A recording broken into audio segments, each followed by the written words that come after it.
Yorana Imanava, c'est votre moment maison 100% fénois avec bien dans son faré.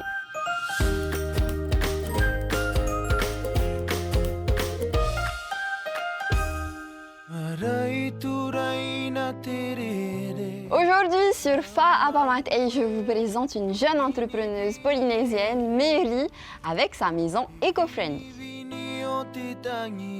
Yorana Mary. Yorana Paré. Alors, avant de me parler de ta maison atypique, est-ce que tu peux me raconter l'histoire du projet? Comment ça t'est venu, la base en fait? Bah suis-moi, je t'invite à entrer, comme ça je pourrais t'en dire plus. Ok, allez, on est parti.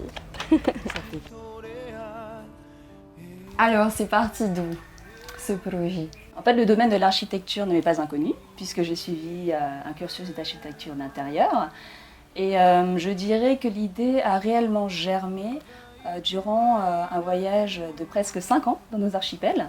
Et je suis partie donc à la rencontre de nos habitants et de notre culture, avec une démarche, c'est-à-dire pour pouvoir aider ton pays, il faut d'abord le connaître et le comprendre. Et à travers en fait ces différents voyages, parce que ça a dû être riche, hein, humainement parlant. C'était extrêmement riche, c'était vraiment une très très belle expérience. Et tu t'es dit, ok, je vais faire une maison écologique. Pas tout à fait. Je suis rentrée à Tahiti et donc j'ai travaillé avec un maître d'œuvre.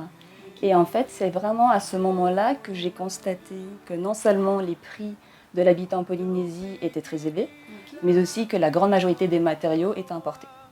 C'est donc comme ça qu'est né le projet. Mon objectif, c'est vraiment de construire autrement, c'est-à-dire construire dans le respect de l'environnement. Le cocodome est principalement composé de fibres de coco et de chaux. Et pourquoi en fait tu as choisi la fibre de coco?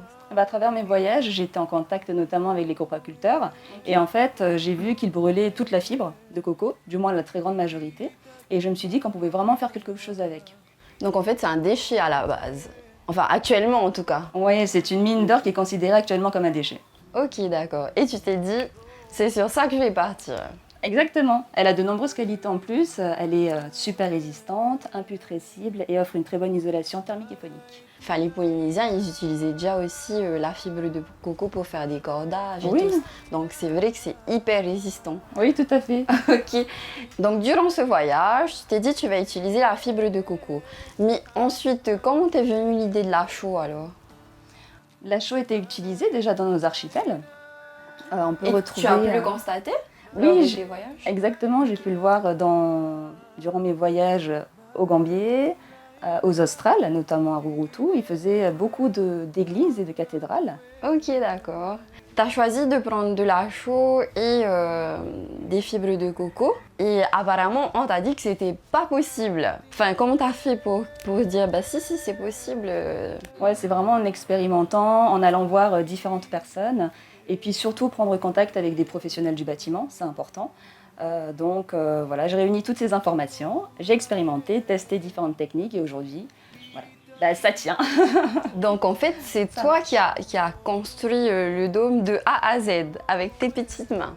Avec mes petites mains et mes gros bras.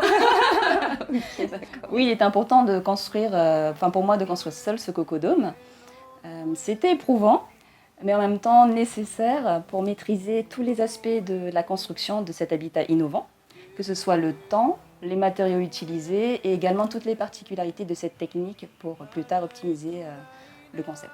Et pour avoir justement le toit arrondi comme ça, il faut...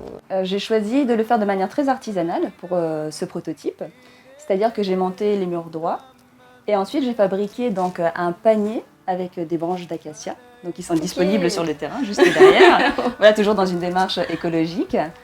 J'ai donc construit le dôme par-dessus et une fois qu'il était terminé et séché, je l'ai retiré. Voilà. Donc ce que vous pouvez apercevoir en fait, c'est le maillage du panier. Bah, c'est super, on adore ce genre de projet et j'espère que tu iras loin. Le prototype, en tout cas, il est vraiment très réussi. Je te remercie. Pour quelqu'un qui a fait ça toute seule. Mary, je te propose de faire une pause avec notre rubrique, on reste dans le même thème, le coco. C'est parti!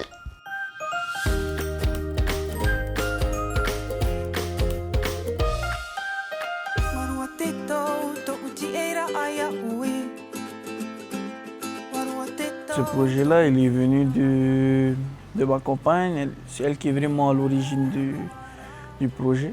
En fait, elle travaille dans les déchets, dans l'environnement, où elle voit la pollution qui domine le plus chez nous, les emballages à usage unique, les barquettes en plastique, les gobelets, les bouteilles. Et en même temps, elle voit la ressource principale ici en Polynésie, du moins au Tuamotu, les cocos, quelque chose qui est beaucoup gaspillé ici. Du coup, on a essayé de prendre ces deux soucis-là, les réunir et trouver quelque chose qui pourra diminuer le gaspillage et diminuer la pollution plastique. On travaille directement avec des fournisseurs de noix de coco. On les prédécoupe et on les envoie à un fournisseur de Taïoro qui l'utilise à sa manière. Il nettoie un petit peu et il nous ramène. Et là, j'envoie avec mon ami qui lui est au ponçage et il finit le travail pour arriver là. Il y a là des premiers prototypes, ça date de 2 ans et demi, 3 ans. Ils sont encore là, ils ne sont pas prêts de pourrir. En fait, le meilleur entretien à faire, c'est vraiment de l'utiliser tout le temps. Parce qu'avec la matière grasse qu'on va le mettre dedans, comme le main, même le fait de le laver, ça va un petit peu nourrir le bol. Alors on a commencé par 3 gammes de bols, les gammes basiques du plus petit au plus grand. Ensuite on a commencé à innover avec les bols allongés. On a appelé ça des vares, ça a la forme d'une pirogue. Ensuite on s'est penché vers des couverts. On a commencé par les baguettes. Ensuite on a fait des cuillères, des fourchettes comme cela. Et après, on a innové vers plus des verres à socle fixe. Parce qu'on avait commencé avec des verres à socle mobile. Et les gens ils nous demandent surtout de les fixer. Mais on a aussi fait des seaux à glaçons. Parce que la boue de coco, elle a une propriété principale, elle est isotherme.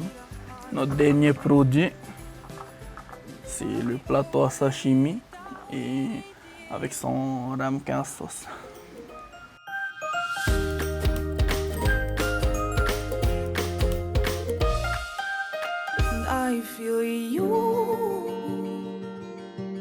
Miri, alors, est-ce que tu peux m'expliquer pourquoi tu as mis l'entrée de la porte en face de la fenêtre? En fait, ils sont placés donc dans un alignement des vents dominants sur ce terrain pour une meilleure circulation de l'air à travers le cocodome. D'accord. Et pourquoi 3 vitres?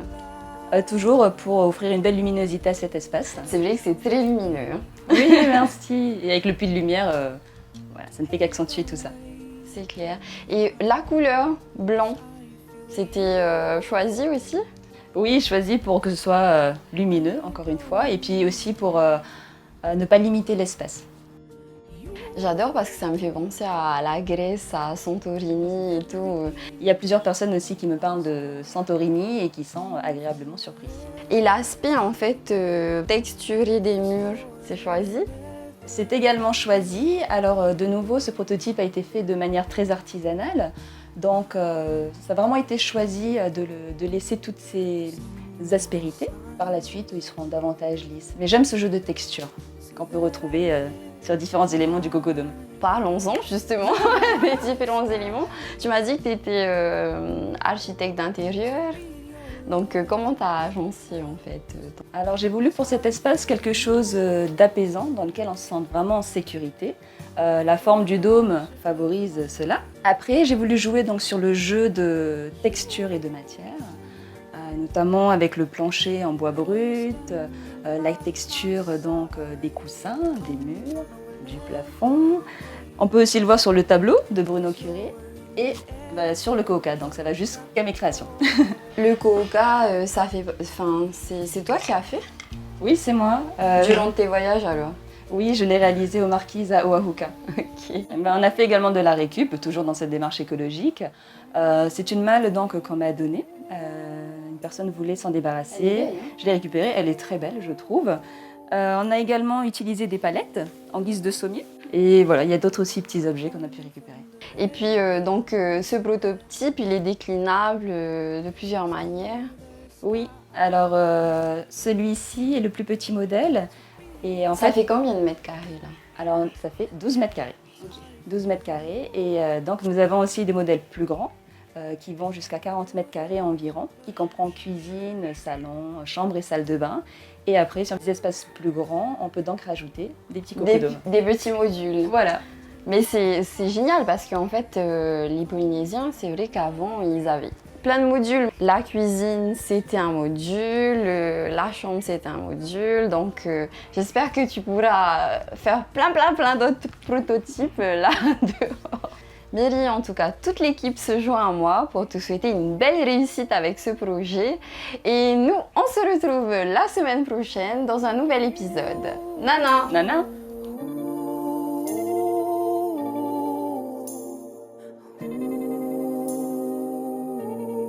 Coming from the every moment that I